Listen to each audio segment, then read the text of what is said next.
most of the news. But like, we're gonna hop right into it. I mean, no introductions needed. We see that Kirby and Little Mac. Okay, so that is 3xA, and that is also one of the commentators that's going to be doing some commentary later for you today. And sick. I don't know why, but his name just like suddenly slipped out of my mind. Oh, that's good. But they are like basically static double partners. Oh. And Kirby actually is really good in doubles specifically. Really? Just because Kirby has a lot of power that gets kind of abused by singles. He's not really able to get in on a person, but because of all the chaos that's happening, as you see in the match, Kirby can, pull out those forward smashes, kill you really early.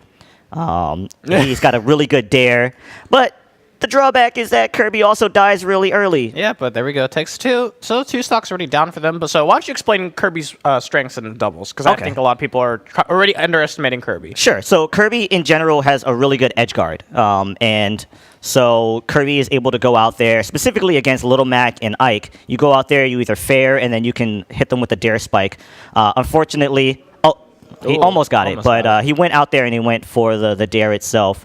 Little Mac has a really bad recovery. I don't know why they decided that they didn't give him a refresh when he gets knocked out of his side B.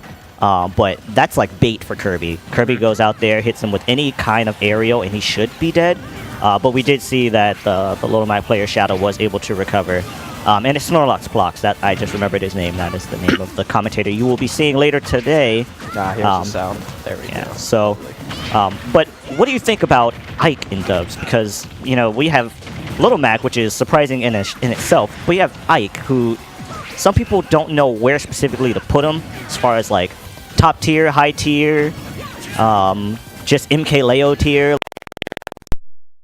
I guess my reasoning with Ike is that what I love to see is on streams and stuff like that when MK Leo plays, they're just like, oh my god, all he does is nair, and that's all you need to do to win. But if you see any other Ike player, they don't get placed as high as MK Leo. It's because MK Leo has a great understanding with Ike itself, and then there's a lot of stuff you can't just nair. You have to know when to nair, and sure, nair is just a really powerful tool, but there's a lot of situations where you can get like completely shut out, and this seems to be one of them because seeing Ike is having a really hard time. I mean, if you think about it, it's like most of the time I see him playing, he's doing short hop nair, but he's also doing tomahawk grabs, and whenever I see Ike, for example, in this match, he was literally just throwing out nair and doing it unsafe on shield. Yeah. MK Leo does it where he's spaced, where even if he like hits your shield, oh, by the way, that was great pressure on the shield. That was so good.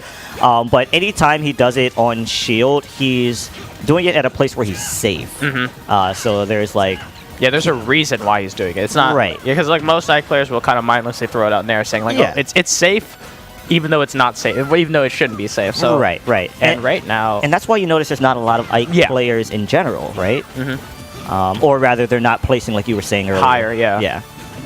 So yeah, no, definitely that's a lot of reasoning there. But I love this team synergy that we're seeing from 3xA and Snorlax. Like that shield pressure we just mentioned, like perfectly spaced out. Yep. That maybe if the dare was like 64 or just like massive shield damage. Just completely destroyed a shield, probably be a shield breaker. Also, Kirby's dash attack is surprisingly strong. It can kill you. You'll probably kill Ike right now. I think it got buffed. People were kind of questioning it. They're just like, you don't want to use the dash attack, but I guess in singles aspect, it's good in dubs. Yeah, but there we go. Taking up first game, 3xA and Snorlaxplox. There we see him right on camera right there. There he is. I mean, on the left side. It was kind of like a lopsided match, honestly. At first, it was a little even, but then I felt like that Snorlax and 3xA were just like, okay, I think we know what to do. And then they just basically, like, Little Mac already has a really bad recovery, and then you see Kirby and Toon Link just kind of throwing out projectiles. And as well, oh, look at that.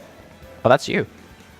We don't talk about that. Oh, we don't talk about that? Oh. We don't talk about that. We talk about how, surprisingly enough, 3xA was the one that was, like, engaging. Oh, and Toon Link, right? You don't expect Toon Link to just go in and be like, I'm gonna go in there with my little toy sword and start mopping people. No, that's young Link and Link that go in there throwing hands.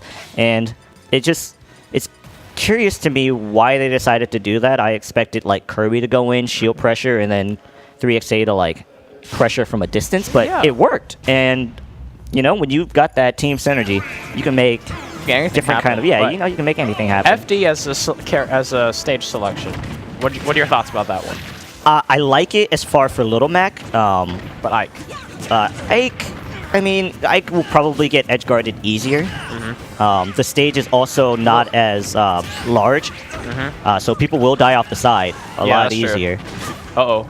Oh, here we go. So there's 2 Ikes now. There is 2 Ikes. Yeah, there are 2 Ikes. I mean, okay, quick question. What do you prefer? What Ike skin? Is it the older Ike or is it the younger one? One of them has the green that I really like. There is one green color that I think is like the superior one, but I cannot remember if it's the younger Ike or the older Ike. And both of them are good. Oh, Shadow taking out his teammate, and then Ike goes in and sweeps in. So remember, Little Mac does have that armor on his attacks, but can also hit your teammate. Yeah, and this is a problem for Ike because now he's about to get. Oh, okay. So he made it back. He's but alive. if Snorlax went back out there and just threw out another hitbox, I don't know if he would have made it back. Unlike. Oh, there we go. There's a lot of things happening left and right. I just saw the characters get deleted off of the screen. Yeah, you see Kirby just gets smacked to the left side, and then Tooling just gets hit up to the right side. I mean, be careful. He's got that KO. Where'd it go? Now you tell him where to go. Where to go? He's dead. I know Shadow's fine. See? No, he's dead. Going back to punch up. See, Shadow seems to be more focused on hitting his own teammate rather than. I don't think that's what it is. I think it's that like he's throwing out hitboxes like willy-nilly, like not caring who is there. Like there's a difference between like I'm trying to hit my opponent to like get them to a certain percent, like Lucario, and then Lucario takes over the game. But this is kind of just like they don't know what to do, so they're just throwing anything out, praying, and here comes the KO punch again, and just completely whiffed. I mean, it's kind of like that. It's kind of that thing where people who don't know doubles, they're like. Yeah, people who don't know doubles, they're just like, oh, I can just pair up with anyone and it will be fine, right? Right. But, remember, doubles. Ooh. That comes from like years of playing against Stark, who was our Ike main in Smash 4, and he was just bopping people with that Ike. But then eventually people realized that you can just do that